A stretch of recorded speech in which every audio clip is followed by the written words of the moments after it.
Welcome back to celebrityradio.biz. My name is Alex Belfield. We're back talking to some of my favourite people and some of the country's biggest stars, and we've got one for you today. Wendi Peters, how are you? Hello, I'm very well, thank you. You? I am delicious, and I'm all the better for talking to you. What a great couple of months it's going to be. I mean, back on Coronation Street, then in the West End. I mean, it doesn't get any better than that, does it? No, it's lovely. It's been really great because I purposely sort of took a bit of time out at the beginning of the year, and then everything just really fell into place, which is lovely. I did a CBBC thing called Hetty Feather. Then I did the Celebrity Sewing Bee, which was on the other night, which I loved and happened to win, which was even better. And then back in Corrie just for 4 weeks, and onto the Dominion Theatre in the West End for White Christmas. And then I'm going straight into Oh What a Lovely War on tour. Yeah, it's interesting. I just read that the other week, and I thought to myself, why you? Why are you the lady that can do this? And I think it's because you're so versatile. I mean, you're nothing like Cilla, are you? And let's face it, on Coronation Street, a lot of them are themselves, having interviewed them. Do you know what I mean? I suppose, yes, and a lot of the time, that's what Corrie and the soaps want, because it's such a busy filming schedule. They're picking people because of who they are and how they are, especially also the youngsters. They come straight into that from school, and they're being themselves, and they're brilliant at it. It's what they want. I think, however, they probably have struggled to find somebody who was like Cilla. I don't know. In reality, as an actress. I don't know. Have you been up north recently? I've met a few, but they're not necessarily actresses. but yeah, I mean, I sort of went originally when I went and read for it. I thought, if I go in as Wendi Peters, they're not going to think twice. I'll just say, sorry, no, you're not right for it. So I actually went in as Cilla and kind of tricked them. Because what's great about you, I met you at the BBC, I think it was 2008, we did our last proper face-to-face chat, and you're quite posh and lovely, really, aren't you? I have a firm voice. No, I'm from Lancashire, but I've lived down near London now for 30 years, so I suppose it's sort of worn off a little bit. However, when I've been up the girl to mum and dad's and I'm up there for a bit, the accent does come back a little. Is it fun playing somebody so grotesque as Cilla? I mean, I saw on Friday night your big return, and there you were in full Cilla glory, annoying everybody, completely self-unaware. I think so, yeah. I mean, it's been lovely to come back, and of course they had to have an entrance where she walked in and people could go, oh my God, it's Cilla back.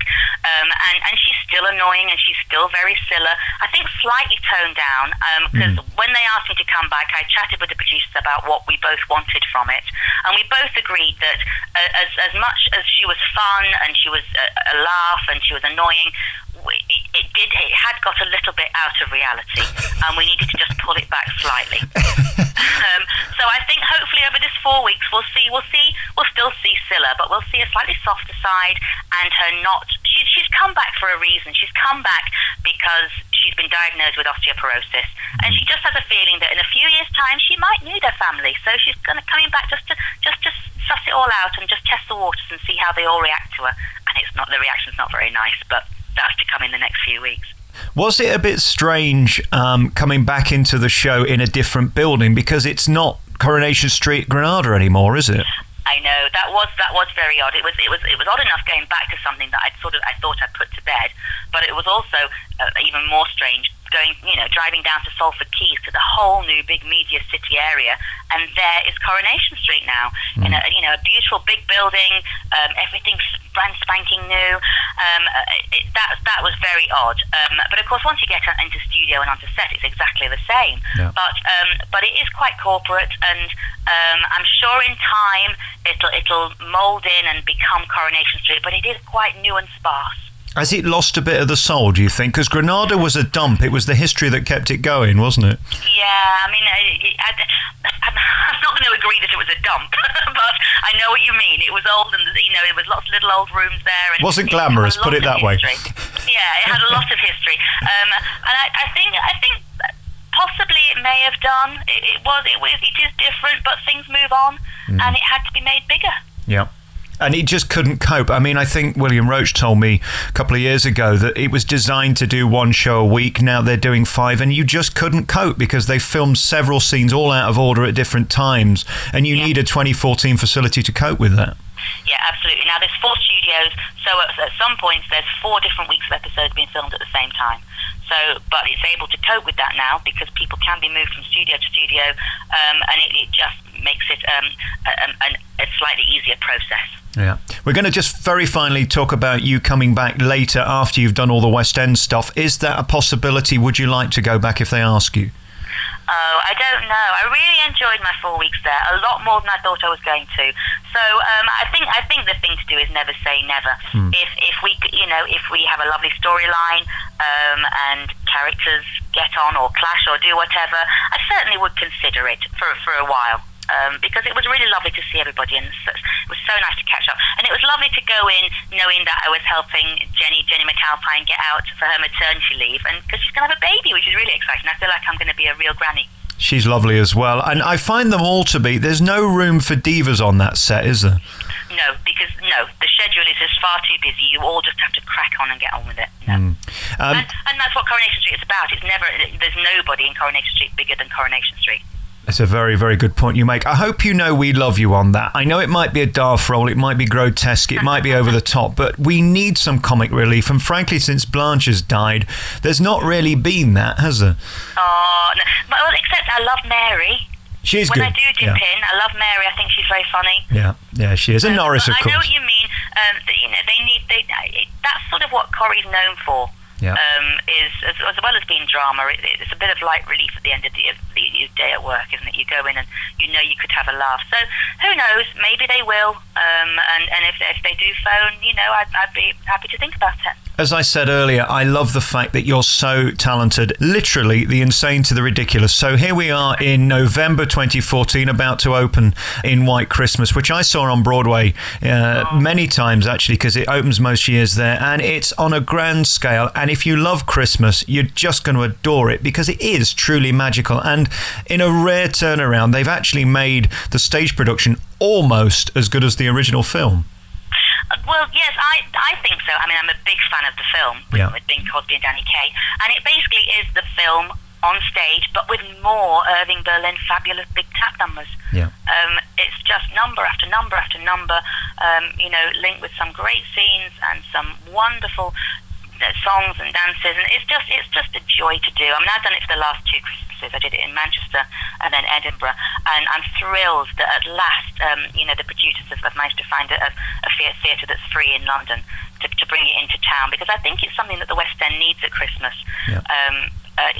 We have fabulous musicals and plays, obviously, but nothing in the true spirit of Christmas. What's interesting as well, I just spent the weekend doing 5 shows. The first one was Memphis. The second one was Miss Saigon, 2 5-star musicals, and then 2 turkeys that were 1-star. There literally is choice for everybody. There's all kinds of things happening right now. It seems like it's regenerating itself. It is. I mean, luckily for us, musical theatre actors, it is. People are loving it, and you're right. You can choose what you're going to see, and basically at what price range now, because there's also some brilliant stuff on the Fringe in London, which can cost you £10-15 to go and see. Yeah. So you won't be outpriced by, and I know a lot of the West End stuff is, £50-60 a ticket, and that is expensive. However, if you've got one show to come and see at Christmas, and you want to see a Christmas show, White Christmas is the one to see. It is, absolutely. And of course, we've got that big number at the end. I've got to ask what it feels like. I mean, you've done this for a long time now. Is it like an old pair of shoes when that I'm Dreaming of a White Christmas starts and the whole audience literally sits back in their seats and goes, oh... It's really strange because we have obviously it's interspersed throughout the show with little bits of White Christmas where he sings it, but at the big finale at the end, we're all in beautiful red and white frocks, and we start singing it. The audience starts singing it, and there's I won't give away a little bit at the end that we have, and I don't know if they had it on Broadway.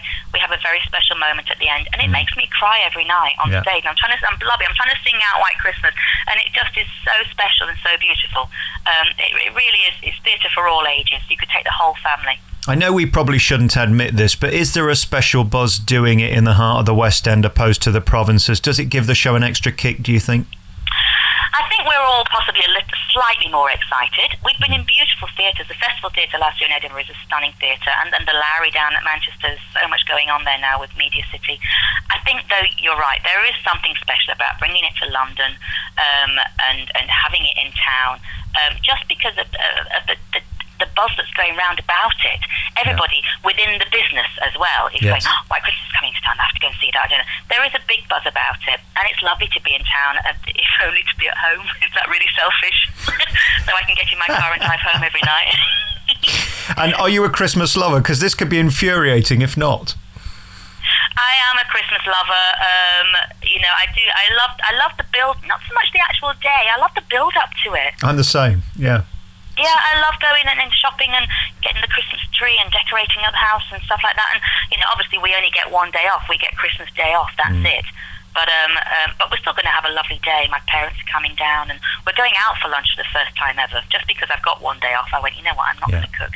Good for you. We're going out. Yeah, so no, we're really looking forward to it. And it is a wonderful show. And we've got 4 fantastic little girls that play Susan. They alternate as Susan. All who live around London, but real characters and great belty voices. They're giving us a run for their money. You know what's a shame, though, about this Dominion Theatre production? You haven't got any leading men in it, have you, really? It's all about you. No, obviously. No leading men at all. They're not very happy because I've actually got the day off today and they're busy working away. Yeah, so, I'm doing press. I'm doing some interviews. Okay, so I'm really working, but I'm not doing my Christmas bits and pieces. We have the fabulous Aled Jones, who is Christmas, really, isn't he? Yeah, I mean, it's perfectly cast. But not only is he Mr. Christmas, he's not a reality star that's getting it just because he can put bums on seats. He can really sing, and he's a proper actor as well. So you've done well Correct. there. I think that's the whole thing about it. They have cast it really cleverly, not just, obviously because we need to sell the show, but they've cast people who can do the job. Aled sings it absolutely beautifully, and he's not a bad mover. Oh, really? It's like, not bad at all. The last time I saw him, he was a little bit chunky. How's he doing with that? I can't believe you said that. Well, let's just say he posted on Twitter the other night that they've had to take his costume in. Oh, have they? Oh, good for 3 years ago. So he's sylph-like now from all that dancing. He's the first to admit he enjoys a bowl of pasta, doesn't he? Yeah, so do I. Yeah, I was just thrilled that they fitted me. I didn't want them to be too big. I just wanted them to fit me. When you have that moment, you wake up and think, right, today's the day. I've got to try these costumes on again. Come on, they will fit. And they did. So that's fine. And of course you got Tom Chambers as well, and they don't come any bigger or better than him in the West End. No, absolutely fabulous. He was wonderful in Top Hat, and of course he was in Holby City, and then won Strictly. So we know he can dance, and he's taken on the Danny Kaye role, which is the role that does the big dance numbers. Yeah. Absolutely. It's a wonderful cast that people will know, but also will be absolutely surprised by the things they're doing on stage.